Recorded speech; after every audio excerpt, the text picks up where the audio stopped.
to our deep dive true crime series, where we delve into some of the most intriguing and mysterious cases from around the world.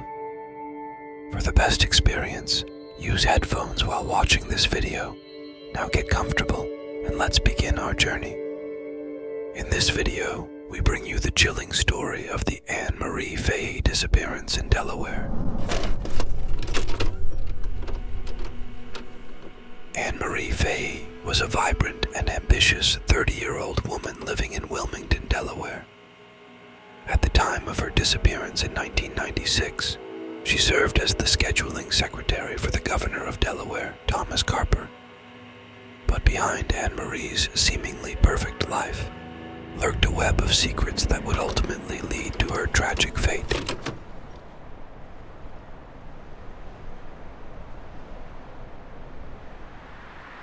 On the night of June 27, 1996, Anne Marie attended a work-related dinner at the Columbus Inn, a restaurant located in Wilmington. Among the attendees was Thomas Capano, a prominent attorney and a former deputy attorney general for the state of Delaware. Anne Marie and Thomas had been involved in a romantic relationship, but it was a relationship filled with turmoil and deception.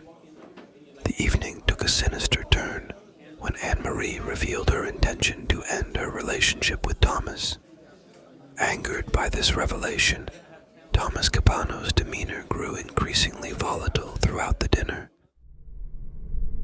After dinner, Capano drove Anne Marie to the house he rented since leaving his wife. He insisted she come inside to continue the conversation. He didn't want their affair to end. 2 nights later, Marie failed to show up for a dinner party with her sister Kathleen. FAHEY's family reported her missing on June 30th. After an extensive search, the detective found Anne Marie's journal in the bedroom and flipped to the last page of the diary entry. It read, "I finally brought closure to Tom Capano. What a controlling, insecure maniac." The officers paid a visit to Thomas Capano at 3:39 a.m. The 47-year-old Capano was living in a rented house located only minutes from Anne Marie's apartment. Capano confirmed that he had a relationship with Anne Marie, but claimed that it was long over. According to him, the couple had parted as friends. He told the detectives that he had dinner with her on Thursday night in Philadelphia. Investigators traveled across the Delaware border to Pennsylvania to corroborate Capano's story. They spoke to the waitress who served the couple. She remembered the evening and recognized Thomas Capano and Anne Marie FAHEY. The FAHEY family posted a $10,000 reward for information relating to Anne Marie's disappearance. Hundreds of concerned citizens helped police conduct a massive search of a local park where Anne Marie often jogged.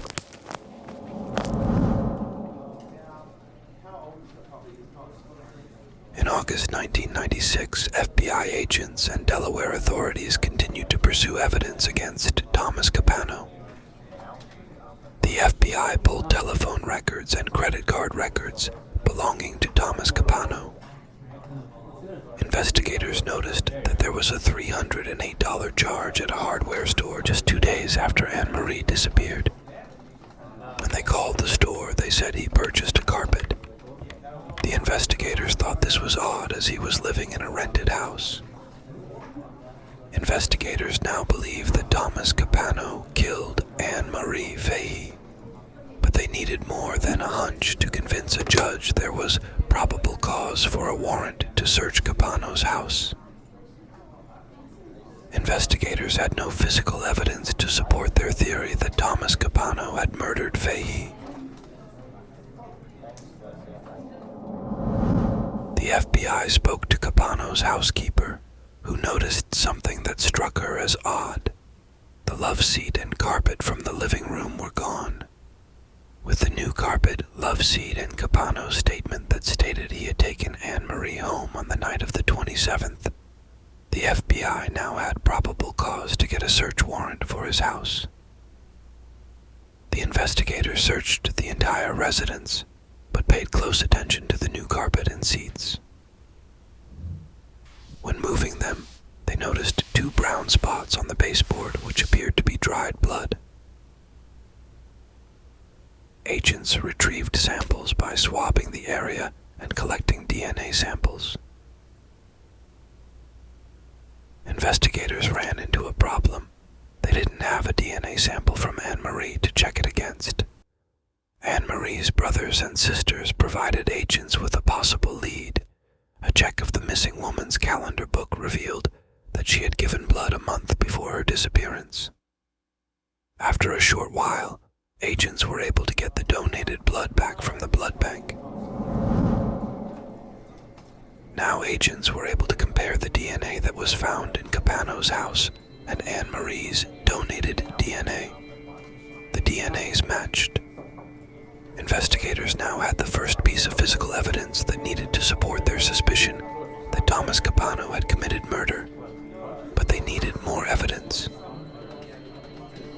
Capano's cell phone records showed he had called a woman named Debbie McIntyre from Stone Harbor, New Jersey, on June 28th, the morning after Anne-Marie went missing. Thomas Capano and Debbie McIntyre had been having an affair for approximately 12 years, the same time he was having an affair with Anne-Marie. Agents also learned that Thomas's younger brother, Jerry, owned a boat anchored in Stone Harbor.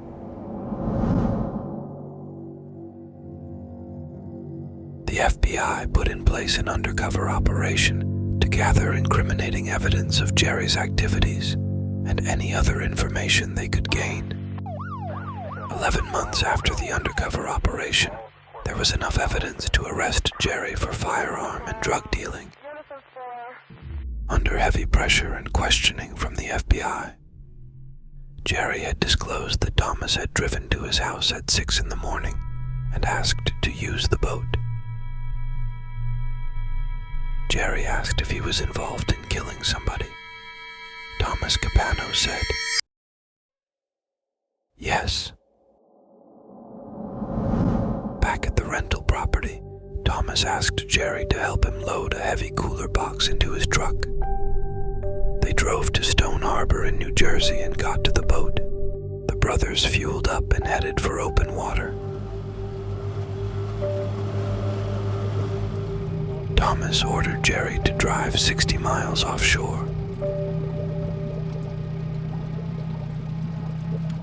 They threw the cooler box overboard, but it didn't sink. Thomas made Jerry shoot the cooler box with a shotgun, but it still didn't sink. At this point, Jerry didn't want any part of it and moved to the front of the boat. Meanwhile, Thomas wrapped the boat's anchors around the body. Jerry asked if Thomas was done, and as he turned around, he saw a foot sinking beneath the surface.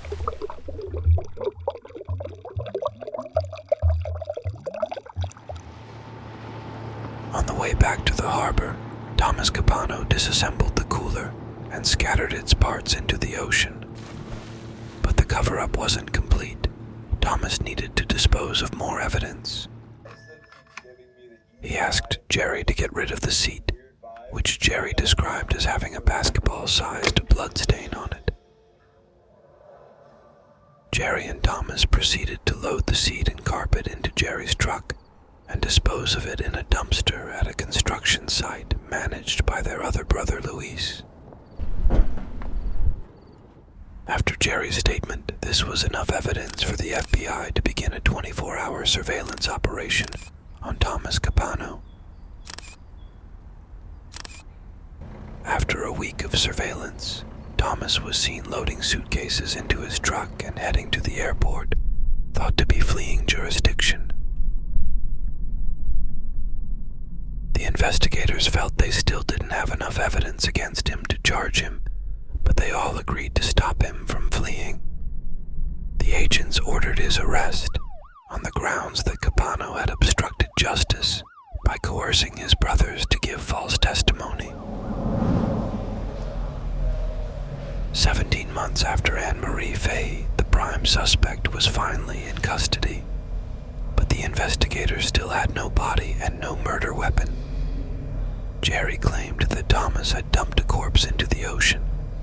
He pointed the investigators to the area off the New Jersey shore that he drove the boat out to, but the body was never found.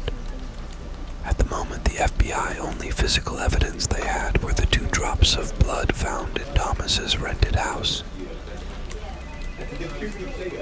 Whilst investigators prepared for the difficult prosecution, they got a phone call from an individual who had found a white cooler floating in the ocean. When asked about the cooler, they described that it had no lid and bullet holes in it. The FBI drove immediately to Bay City, New Jersey to check the lead. They met with the individual who was a fisherman. He came across the cooler bobbing in the ocean back in July. The FBI discovered the barcode on the cooler matched the one Capano purchased with his credit card. Finding the cooler helped the FBI with their case. This prevented Thomas's defense lawyers from being able to say that Jerry had lied about corroborating with Thomas. Now, FBI were armed with 2 physical pieces of evidence, but still lacked the murder weapon. Investigators started to search the records of local gun stores for purchases by Capano or people he was close to. They hit the jackpot and discovered that Thomas's other mistress, Debbie McIntyre, had purchased a Beretta pistol 6 weeks before Anne-Marie Fahey disappeared. She was brought in for questioning and she was asked if she owned a gun. She denied it, but she was giving FBI agents the feeling that she was lying. She told a story that she bought a gun and ended up throwing it away in the garbage. She was asked if anyone else knew she had bought that gun. She replied only one, and that was Thomas Capano. After talking with her attorney, she was advised to say she had bought the gun for Thomas. The trial began on October 26, 1998. Thomas very early on admitted to disposing of Anne-Marie Fahey's body the way Jerry had described.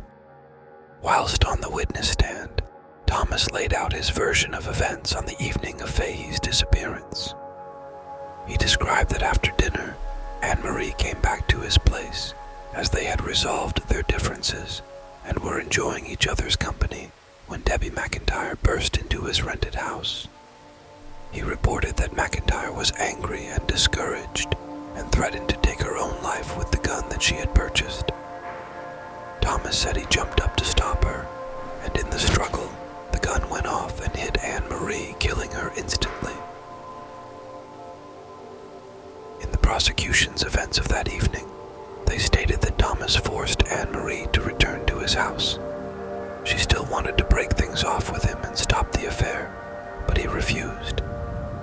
He took out the Beretta that was purchased by McIntyre and shot her in cold blood. He then proceeded to stuff her body into the cooler. He then carefully tried to cover his tracks, which he had planned for months in advance.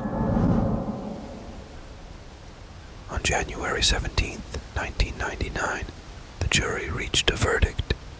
Based on his brother's testimony, the DNA found at his house, and the recovered cooler, Thomas Capano was found guilty of first-degree murder, but it didn't end there. He was also sentenced to the gas chamber. His conviction marked the first time in Delaware's history that someone had been convicted of murder without the victim's body being found. Thomas Capano never reached the gas chamber. After 12 years on death row, he died of a sudden cardiac arrest in his jail cell. After his death, The brothers engaged in a bitter court fight over their family's multi-million-dollar real estate empire. The Anne-Marie FAHEY disappearance left a lasting impact on the community, as well as on the criminal justice system. It highlighted the importance of thorough investigation, reliable witness testimony, and forensic evidence in securing convictions, even in the absence of a physical body. While we may never know the full extent of the events that transpired on that fateful June night, the memory of Anne-Marie FAHEY will continue to serve as a reminder of the importance of seeking justice for all victims.